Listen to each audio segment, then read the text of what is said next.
اللہ رب العزت سے دعا ہے کہ اللہ تبارک و تعالی مجھے اور ہم سب کو ان باتوں پر عمل کرنے کی توفیق نصیب فرمائے، اور ان اغلاط پر میں اپنے استاد محترم سے عرض کروں گا انتہائی ادب کے ساتھ کہ وہ ہماری تصحیح فرمائیں۔ میرے دوستو، اگر قطروں کو جمع کر دیا جائے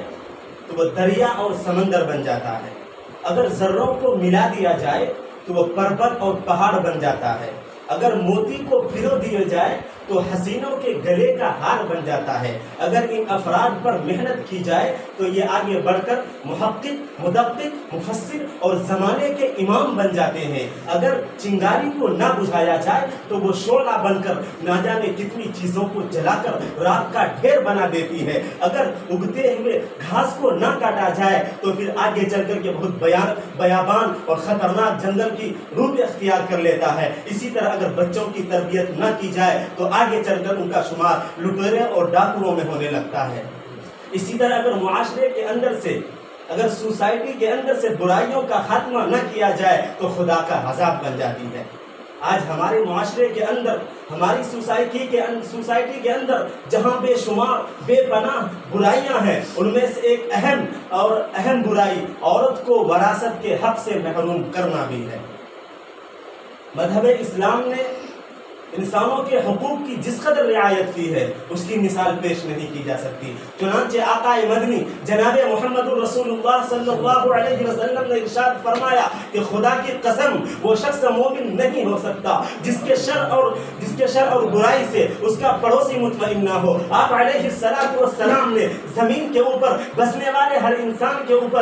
والے ہر انسان کے لیے رحم کرنے کی ہدایت عطا فرمائی ہے۔ آپ علیہ السلام نے عدل و انصاف کو قائم کرنے کا حکم فرمایا ہے۔ آپ علیہ السلام نے یہ بھی فرما دیا کہ اگر کوئی کسی کا مال اس کی اجازت کے بغیر لیتا ہے تو یہ ناجائز اور حرام ہے۔ میرے دوستو، مذہب اسلام نے والدین کے حقوق بتلائے ہیں، مذہب اسلام نے اولاد کے حقوق بتلائے، مذہب اسلام نے استادوں کے حقوق بتلائے، مذہب اسلام نے شاگردوں کے حقوق بتلائے، بڑوں کے حقوق بتلائے، چھوٹوں کے حقوق بتلائے، مردوں اور عورتوں کے حقوق بتلائے، عورتوں اور مردوں کے حقوق بتلائے۔ قربان جائے مذہب اسلام پر، ارے انسان تو انسان، مذہب اسلام نے جانوروں کے بھی حقوق بتلا دیے، اور ان حقوق میں عورت کا حق وراثت ہے۔ میرے دوستو، حق وراثت عورتوں کے لیے وہ عظیم تحفہ ہے جس سے ساری دنیا کے دھرم اور مذہب خالی ہے۔ مذہب اسلام سے پہلے کا اگر جائزہ لیا جائے تو عورت کی کوئی بھی عزت نہ تھی، عورت کو جانوروں کی طرح بیچا اور خریدا جاتا تھا، کہا جاتا تھا کہ عورت برائی کی بیٹی ہے، عورت سلامتی کی دشمن ہے۔ عورت کو یوں کہا جاتا تھا کہ اگر سانپ ڈس لے تو اس کا علاج ممکن ہے، مگر عورت کے ڈسنے کا علاج ممکن نہیں۔ عورت کو شر اور برائی کی بیٹی کہا جاتا تھا۔ میرے دوستو، عرب کا وہ معمول تھا کہ جب ولادت کا وقت ہوتا وہ عرب کا درندہ ظالم اور جابر باپ تلوار لے کر چوکھٹ پر کھڑا ہو جایا کرتا تھا۔ اگر اس باپ کو بیٹا پیدا ہونے کی خبر ملتی تھی تو خوشیاں منائی جاتی تھی، آپس میں مٹھائیاں تقسیم کی جاتی تھی، تقاریب منعقد کیے جاتے تھے، گلے ملتے تھے۔ لیکن اگر اسی درندہ باپ کو ایک بیٹی پیدا ہونے کی خبر ملتی تھی تو وہ شرم و حیا کے تمام پردوں کو چاک کر کے اس عورت کے پاس جاتا اور اپنی اس معصوم بچی کو اپنی ہاتھ میں لیتا جس نے ابھی اپنی ماں کی گود میں چھاتی سے لگ کر دودھ تک نہیں پیا ہے، جس نے ابھی دنیا کے اندر کوئی غلطی نہیں کی ہے، جس نے ابھی نئی آنکھیں کھولی ہے، وہ عرب کا درندہ باپ اس معصوم بچی کو اپنے ہاتھ میں لیتا تھا اور اسے دو ٹکڑے کر دیا کرتا تھا۔ قربان جائے مذہب اسلام پر کہ عورت کو اس کی ذلت و پستی کی غار سے نکال کر انہیں ایک مقام پر پہنچا دیا، ان کا مقام اور مرتبہ لوگوں کے سامنے اجاگر کیا۔ جس چنانچہ آقا مدنی جناب محمد رسول اللہ صلی اللہ علیہ وسلم نے ارشاد فرمایا، الدنیا کلھا متاع وخیر متاع الدنیا المرأة الصالحہ، کہ پوری کی پوری دنیا، ساری دنیا نفع کی چیز ہے، مگر ان میں سب سے بہتر نفع کی چیز نیک عورت ہے۔ اللہ رب العزت نے قرآن مقدس کے اندر ارشاد فرمایا ہے، والدین اور قریبی رشتہ داروں نے اپنے مرنے کے بعد جو کچھ بھی چھوڑا ہے اس میں مردوں کا بھی حصہ ہے، عورتوں کا بھی حصہ ہے۔ میرے دوستو، تقسیم میراث خدا کا قانون ہے۔ اگر کوئی خدائی اس قانون میں رد و بدل کرتا ہے، ترمیم کرتا ہے، اس کو ادا نہیں کرتا، تو اس کے متعلق آپ علیہ الصلوۃ والسلام ارشاد فرماتے ہیں دوسری جگہ کہ اگر دنیا کے اندر کسی نے اپنے وارث کو وراثت سے محروم کر دیا تو اللہ رب العزت کل قیامت کے دن جنت سے اس کا حصہ محروم فرما دیں گے۔ میرے دوستو، لیکن افسوس صد افسوس، آج مسلم سوسائٹی، ہمارا معاشرہ اس تعلق سے بالکل ناآشنا ہے۔ ارے عوام تو عوام خواص بھی اس مسئلے سے ناواقف اور نابلد نظر آ رہے ہیں۔ وہ اس مسئلے کے اوپر نظر نہیں رکھ کر کے اس کو حق ادا کرنے کی پوری کوشش نہیں کر رہے ہیں۔ آپ علیہ الصلوۃ والسلام نے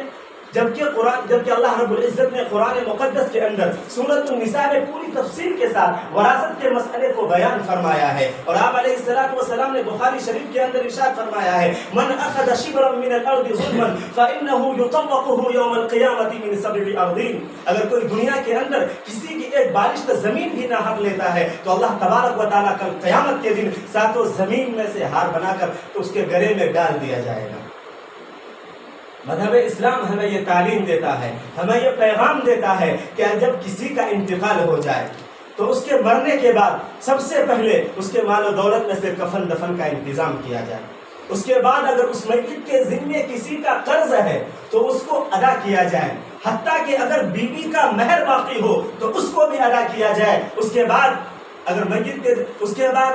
جو مال بچ جاتا ہے قرآن و حدیث کے روشنی میں، قرآن و حدیث کے تقسیم کے مطابق ورثاء کے درمیان تقسیم کر دیا جائے۔ اسی کا نام حق وراثت۔ میرے دوستو، صحابہ کرام نے، اولیاء اللہ نے، بزرگان دین نے، مجتہدین نے، تمام لوگوں نے وراثت کا حق ادا کیا۔ میں ایک واقعہ پر اپنی بات کو ختم کرتا ہوں۔ حضرت امام ابو حنیفہ رحمۃ اللہ علیہ کا واقعہ بیان کیا جاتا ہے کہ امام اعظم ابو حنیفہ رحمۃ اللہ علیہ کسی مریض کی عیادت کے لیے تشریف لے گئے تھے۔ حضرت اس مریض کی عیادت فرما رہے تھے، سارے لوگ اس مریض کو گھیرے ہوئے بیٹھے تھے، اور وقت ایسا ہو چکا تھا کہ اب یہ مریض چند منٹ کا، چند لمحے کا مہمان ہے۔ چنانچہ کچھ ہی دیر کے بعد اس مریض سے روح پرواز کر جاتی ہے، وہ اللہ کو پیارا ہو جاتا ہے۔ تو اس وقت وہاں جو چراغ جل رہا ہوتا ہے تو فوراً حضرت امام اعظم ابو حنیفہ رحمۃ اللہ علیہ اس چراغ کو گل کر دیتے ہیں، بجھا دیتے ہیں، بند کر دیتے ہیں۔ اتنا کرنا تھا کہ تمام لوگوں کے اندر کھلبلی مچ جاتی ہے، سارے لوگ پریشان ہو جاتے ہیں۔ تو یہی تو وقت ہے روشنی کا، یہی تو وقت ہے چراغ جلانے کا، لیکن امام صاحب نے یہ کیا کر دیا ہے؟ تو امام صاحب رحمۃ اللہ علیہ نے اس مجلس میں کھڑے ہو کر لوگوں سے یہ کہا، اے لوگوں، تمہیں خبر نہیں، جب تک یہ مریض زندہ تھا، جب تک اس کے بدن میں جان تھی تو یہ چراغ اس کی ملکیت میں تھی، اس کا جلانا جائز تھا، اس سے روشنی حاصل کرنا جائز تھا۔ لیکن جب یہ مر گیا، اللہ کے پاس پہنچ گیا، اللہ کے پاس اس کی روح پہنچ گئی، تو یہ چراغ اس کی ملکیت سے نکل کر اس کے ورثاء کی ملکیت میں چلی گئی ہے۔ اب اس کے ورثاء کی اجازت کے بغیر اس سے روشنی حاصل کرنا، اس سے استفادہ کرنا ہمارے لیے جائز نہیں ہے۔ میرے دوستو، اس سے بھی وراثت کا عظمت کا پتہ لگایا جا سکتا ہے۔ میں خود سے اور اپنے ساتھیوں سے درخواست کرتا ہوں کہ ہمیں اس معاملے میں زیادہ سے زیادہ مطالعہ کرنے اور لوگوں کے سامنے بیان کرنے کی توفیق عطا فرمائے۔ آج علماء کو دیکھا جاتا ہے، مفتیان کو منبر پر بیٹھے ہوئے اس معاملے اور دوسری موضوعات پر تو تقریر کرتے ہیں، لیکن وراثت کے معاملے میں آج تک میں نے کسی سے نہیں سنا۔ اس کے متعلق مدرسہ شاہی کے استاد محترم مولانا خورشید انور صاحب رحمۃ اللہ علیہ بہت ہی زیادہ سخت مزاج اور مزاج میں تھے کہ تم لوگ یہاں سے جاؤ تو صرف نماز، سیرت، یہ جبکہ سب سے اہم اور بہت اہم موضوع وراثت کے اوپر کوئی بیان نہیں کرتا۔ اس معاملے میں سب لوگ علماء حضرات، مفتیان حضرات پیچھے ہیں، لہذا ہم اپنے آپ سے اور آپ حضرات سے درخواست کرتے ہیں جب اپنے گھروں کو جائیں تو اس کا مطالعہ کر کے جائیں اور عوام کے درمیان اس کے حقوق کو، اس کے تقسیم کی جو صورتیں ہیں سب کو بیان کریں۔ چند باتوں اپنی تقریر کو